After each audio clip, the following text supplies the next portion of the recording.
Hi. Those chairs, I'm gonna say a few things about them. Super easy to put together, super easy to clean, smaller than it looks.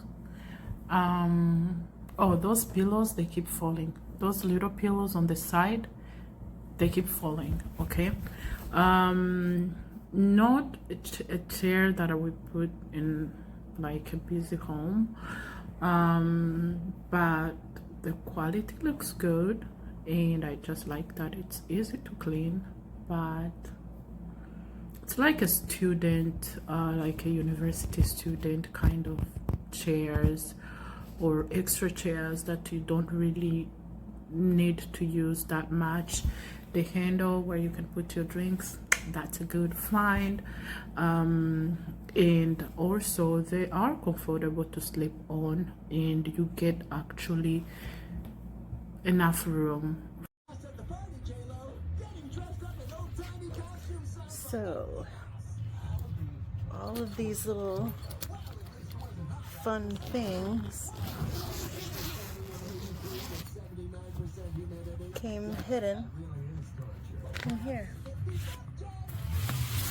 like the headrests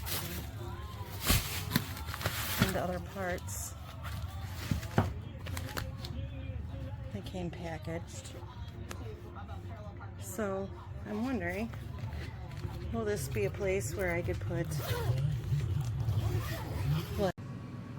Hey guys, so I just got my couch. It did come a day later than it was supposed to, but it is very comfortable. It's just smaller than I thought it was gonna be. So like, this is my hand at the bottom of it, so it's only about 1, 2, 2.5 to 2 3/4. It is smaller than I thought it was going to be. This part is very short, but overall it's a nice couch. These are movable like this. This comes down.